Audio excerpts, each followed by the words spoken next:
കൊല്ലം പുത്തൂർ മലനടയിൽ സ്ത്രീകൾ തമ്മിൽ കൂട്ടത്തല്ല്. ഉത്സവത്തിനിടയിലുള്ള തർക്കമാണ് ഹെൽമറ്റ് അടക്കം ഉപയോഗിച്ചുള്ള കൂട്ടത്തല്ലിൽ കലാശിച്ചത്. ഇരുകൂട്ടരും പരാതി നൽകാത്തതിനാൽ പോലീസ് കേസെടുത്തിട്ടില്ല. പക്ഷേ ദൃശ്യങ്ങൾ സമൂഹമാധ്യമങ്ങളിൽ പ്രചരിക്കുന്നുണ്ട്. മനോജ് ചേരുന്നു വിവരങ്ങളുമായി. മനോജ്, വലിയ രീതിയിലുള്ള കൂട്ടത്തല്ലാണ് സ്ത്രീകൾക്കിടയിൽ ഉണ്ടായിരിക്കുന്നത്. ഹെൽമറ്റ് അടക്കം ഉപയോഗിച്ചുകൊണ്ടുള്ള കൂട്ടത്തല്ലാണ്. പക്ഷേ ആരും പരാതി നൽകാത്തതിനാൽ പോലീസ് കേസെടുത്തിട്ടില്ല എന്നാണ് മനസ്സിലാക്കാൻ കഴിയുന്നത്. എന്തായിരുന്നു സംഭവം?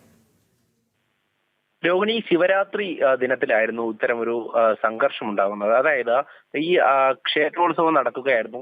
ഇവിടേക്ക് എത്തിയവർ തമ്മിലാണ് വാക്കേറ്റവും പിന്നീട് അത് സംഘർഷത്തിലേക്കും വഴിമാറിയത്. ഈ സ്ത്രീകളാണ് ഈ സംഘർഷത്തിൽ ഉൾപ്പെട്ടിട്ടുള്ളത്. അവിടെ ഉണ്ടായിരുന്ന മറ്റുള്ളവർ അവരെ പിടിച്ചു മാറ്റാൻ ശ്രമിക്കുന്നുണ്ടായിരുന്നു.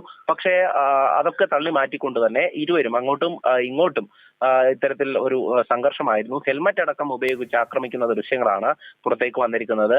വ്യക്തിപരമായിട്ടുള്ള ചില പ്രശ്നങ്ങളാണ് അവിടെ പിന്നീട് ഒരു സംഘർഷത്തിലേക്ക് പോയത്. എന്തായാലും നിലവിൽ ഇപ്പോൾ പരാതിയൊന്നും ലഭിച്ചിട്ടില്ല. പോലീസ് കേസും എടുത്തിട്ടില്ല. ഈ തമ്മിലുള്ള കൂട്ടത്തല്ലും അതിന്റെ ദൃശ്യങ്ങൾ അവിടെ ഉണ്ടായിരുന്നവർ പകർത്തുകയായിരുന്നു. അവിടെ നമുക്കറിയാം ഉത്സവമാണ്, അതുകൊണ്ട് തന്നെ സ്വാഭാവികമായും ഒരു ജനത്തിരക്കുണ്ടാകും. ഈ തിരക്കിനിടയിലാണ് ആളുകളൊക്കെ ഇത് ശ്രദ്ധിക്കുന്നുണ്ടായിരുന്നു. അവിടേക്ക് വന്ന് പലരും ഇവരെ രണ്ടുപേരെയും അങ്ങോട്ടും ഇങ്ങോട്ടും പിടിച്ചു മാറ്റാൻ ശ്രമിക്കുന്നു. കൂടുതൽ സ്ത്രീകൾ ഈ ഒരു സംഘർഷത്തിൽ ഉൾപ്പെട്ടിട്ടുണ്ട്. അപ്പോൾ അവിടെ ഉണ്ടായിരുന്ന മറ്റുള്ളവർ ചേർന്ന് ഈ വീഡിയോ ദൃശ്യങ്ങളടക്കം പകർത്തുകയായിരുന്നു.